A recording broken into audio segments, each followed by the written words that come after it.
Joining me now is Dane Moore. He's covered the Minnesota Timberwolves for a long time and does so now via his podcast. Dane, thanks for being with me. Thank you for having me. Yeah, I've been looking forward to this. So I guess let's start with kind of the story of the moment across the sports landscape, which is how coronavirus is just wreaking havoc once again. The Timberwolves certainly not free from being impacted by this, coming off a loss to Dallas.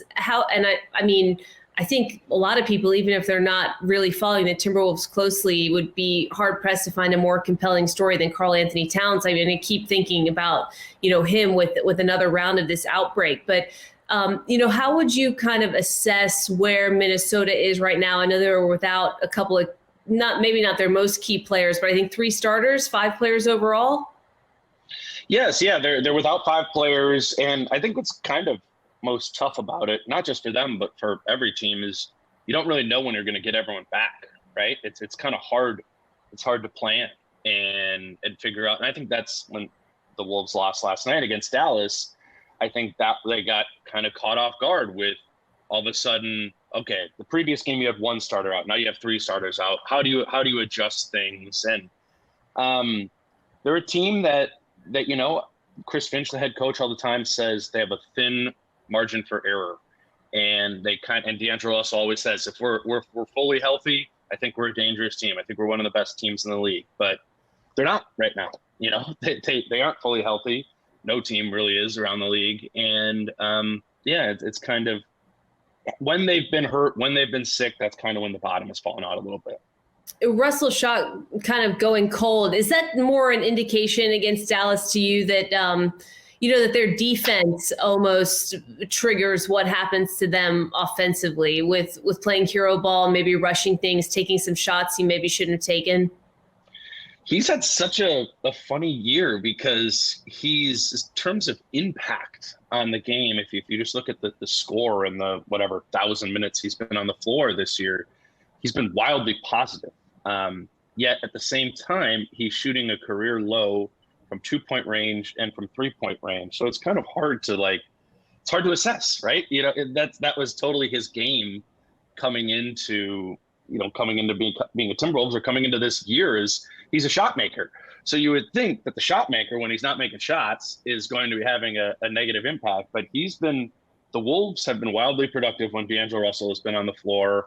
I guess they're 15-16 now. They've lost all 5 games he's missed. He's a hard one to kind of pin down and figure out what exactly his impact is. But overall, will this team kind of live and die by the way that they play defense? 100%. Yeah. So for those who don't follow the Timberwolves closely, they've been a bottom 10 defense every year of Karl-Anthony Towns' career. And now this year, for the first time ever, they're not only above average, but they're a top 10 defense. So this is just completely out of nowhere. Again, totally backwards. The offense is usually great with Karl-Anthony Towns. The defense is usually terrible. And now it's completely flipped on its head. And it's been over 30 games. So you're just like, what is exactly going on here? But, credit to Patrick Beverley, Jared Vanderbilt have had I think, more commitment from Karl-Anthony Towns to the defensive end. DeAngelo Russell committed to that end, is really getting things to change. But yeah, if the Timberwolves are going to make the playoffs this year for the second time in almost 20 years, it's going to be because they've been a good defensive team this season. You mentioned the margin for error being really slim. So outside of Karl-Anthony Towns and DeAngelo Russell, who they had against Dallas, who are those other key players for them that they need to figure out a way to keep healthy, or that they kind of can't do without, in order for them to be able to kind of piece this thing together and ensure that they can make it to the playoffs? Patrick Beverley and Jared Vanderbilt. Patrick Beverley is new to the team this year and he's just kind of a crazy dude. And he's totally inspired this group of younger players. He's 33 years old. The next oldest player on the team's 27. So he's kind of like the OG, as they say, of the group. And he's just brought a more serious – I've been covering the team for like 5 years now. And they've always been young and they've always had like a lapsing seriousness to them. And Patrick Beverley brings almost like an anger every single night in a good way that I think has had a profound impact, particularly on some of the young players. That it's easy to be, you're Anthony Edwards, you're 20 years old, you're a kid, right? Like your head can go all over the place. You can lose focus. Patrick Beverley has been in the league for 10 years and he knows, all right, you want to be a playoff team, like you got to go every single night. If they can't figure out a way to stay healthy, and I mean, a lot of teams are going to be using all kinds of crazy lineups, what's the contingency plan? I know they signed a couple of guys to 10-day contracts. Is that right? Yeah, everyone's kind of doing that now, which is a whole bizarre thing to me, where we got everybody sick and now we're bringing more people into the petri dish. I don't know how that's all going to work, but yeah, they've signed a few other guys. They also have their two-way players, Nathan Knight and McKinley Wright, who are on the team too.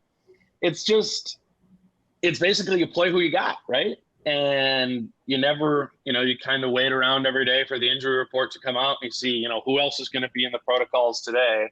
But for now, they've only got 5 people in it, which is, I don't know, kind of good compared to some of the other teams in the league. So we'll see. Some players will eventually test out of it, and then they'll be back too. But I think you just kind of got to be ready to play with whatever you have.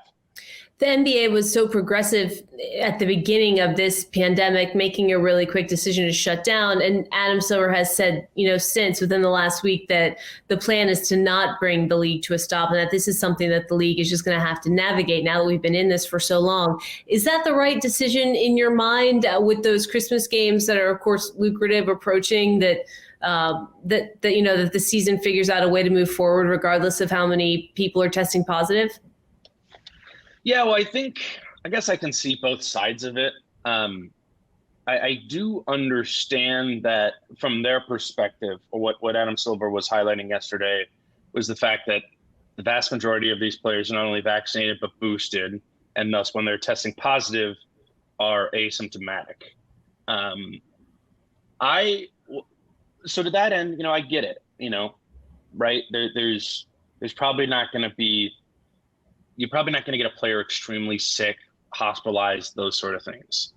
But what I wonder about is the people around the team, some of the trainers, the staff, the fans. I have COVID right now. I think I got it from the Timberwolves. What is what's the moral burden of the league to not be existing in a place where tens of thousands of people are around them every day? Obviously, it's such a difficult thing to track, but, is that right? I don't know. I'm not an expert in that way. What Adam Silver said is we need to learn to live with it. And I'm sure that's to some extent true. But are there provisions that can be taken as well? I think there's probably a little bit more that can be done to that end. In terms of testing and protocols and ensuring. Well, yeah, I don't know why aren't players wearing masks all the time? Why aren't players wearing masks during press conferences all the time? Why? Like, I get when you're on the floor, you aren't going to be wearing a mask, but I don't know. There's a lot of time in between. There was a lot more masking last season when there wasn't anybody in the stands and around. I don't know. I'm sure there's some fatigue that has set in from the players, from the organizations, whatever. But yeah, I mean, it's literally like, if you go to a game, like the players are on the bench and that is 3-5 feet away, there is 30 fans behind them. I mean, I don't know well enough to know how much the huffing and puffing and this and that, but I just know that the Timberwolves currently have a team that is almost half infected with the coronavirus right now. And on Sunday night, they had a game and there was 100 people sitting right around them. I was one of those people and I tested positive for COVID yesterday. So I was wearing a mask and everything. I don't know. And I could have got it in a million different places as well. I'm bringing that up as one example. There's 30 different teams. There's all these different sports. Like, it's not just about the players in the organizations. There's hundreds and hundreds of other people who are there. And granted, it's their choice to go there. It's my choice to go and cover the game in person. But it's literally something that's been on my mind the past 24 hours. Well, I mean, you don't have to look further than Karl-Anthony Towns, to be honest. I mean, to lose his mother, to lose so many members of his family, that's such a sad and kind of poignant illustration of the nuance of all this. And like you mentioned, the tentacles that this thing has, that you could have potentially picked it up from the organization that a ticket taker, who has comorbidity could pick it up at a game or something like that. What has Karl's response been to the second wave of this? I imagine that that's a very triggering situation, especially to be in a locker room where this is, running through it. Well, we asked him about that a few days ago, and there was kind of one of these bubbling ups of COVID exposures last season, and Karl really was really thrown by it, and had a really weird game. Like, didn't come out to the floor to play until late, and was just understandably kind of scared about it. And he talked to us after the game about how it was just messing with his head. And now, kind of over the past week, he's been like, well, I feel a little bit more confident. I'm fully vaccinated. I'm boosted. I have a lot of faith in our, medical staff. But then it just, like, faith in your medical staff and full vaccination isn't necessarily going to ensure that you're not going to test positive either. So now he said where he's felt a lot of pressure is from his family, is kind of scared about it. And just the fact that they know he's kind of going out there every night.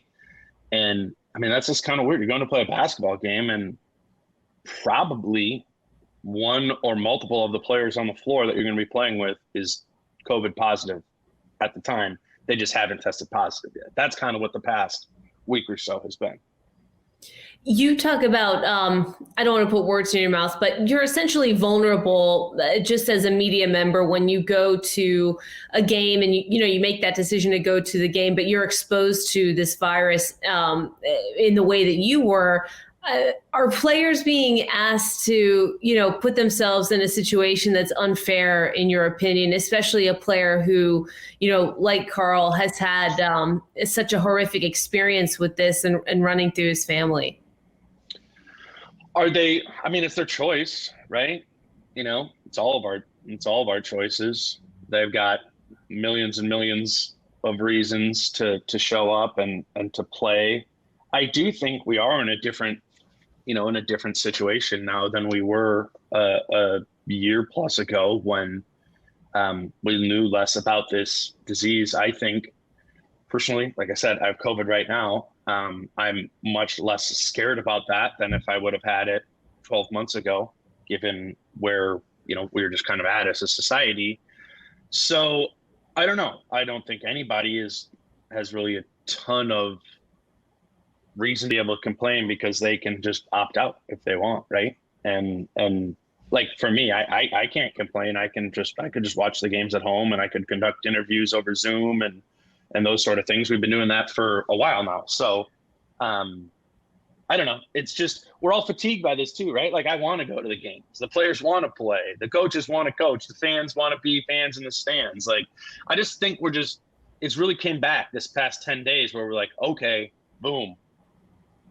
COVID is spreading wildly, and we now need to all reassess what our own comforts are with the exposures we're willing to make or not make. Do you expect Adam Silver to turn around on the decision to pause the league if things continue to progress like they're progressing? I don't think so. I mean, he said he doesn't see the logic in it because the virus won't go away if they stop, which I think that's accurate, right? Like, the NBA can stop playing for a month.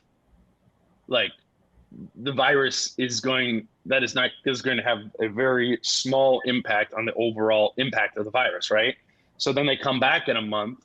These guys are all, it would just start spreading again. Somebody would get it. It would be a slow reintegration of the virus. I mean, really, the only answer is if you want these players to play without a virus is to go back into a bubble. And I know the players do not want to do that again. So, yeah, like if we want to have an 82-game basketball season here, want to keep going, like the NBA probably does need to learn to live with it. The question is whether that is morally right. I don't know. Just an interesting challenge is for you as well as a beat guy, somebody that covers a team like this so closely. I mean, can you continue to draw analysis from some of these games like Dallas, them having a couple of their key players, but not having everybody when the lineups are probably so volatile, they're pulling guys up and, guys are kind of disappearing from the locker room on a pretty regular basis, at least in this turbulent time. I mean, how do fans even really know what's what and what they have when their lineup is so fragile? Yeah, I don't know. Because it's like, even, you not only have to contextualize how many of your players were missing, but was the other team missing 7 of their guys? Like, is that even an impressive win at that point? So I don't know. It just kind of feels like survival at this point, and we're going to do a month down the line and everyone's going to have the same record of 500 or something because that'll all flatten itself out. I don't know. It is a competitive advantage if you can be the team who stays healthy. Don't go out to dinner. Don't go out and do those things. Like, stay as safe as possible. Keep your best player in bubble wrap, and then you maybe got a better chance. It's hard. I don't know. I'm figuring it out as we go over the course of this week. It's like, okay, no, these guys not this game. These guys not that game. Oh, this team's all healthy. Like, the Wolves play the Jazz on Thursday. They have nobody in the protocols. It's like, well, is that even a bad loss then if you lose to them? So. Yeah, I think at the beginning of this thing, it was all about potential long-term implications for players and their overall health, hamstrings, knees, all that stuff. And now we've maybe shifted into this new arena of competitive integrity and what does a win actually mean, especially as we head to the playoffs. I'm not going to keep you any longer, Dane. I know that you probably need to get some chicken soup, maybe get some sleep if you can, but I really appreciate the conversation, which didn't have as much to do with the Minnesota Timberwolves as I think a lot of fans would have hoped, but coronavirus, the overwhelming story right now across all leagues and especially in the NBA, and we'll just continue to follow it. But thanks for being with us, and please feel better if you can. Yes, thank you for having me anytime.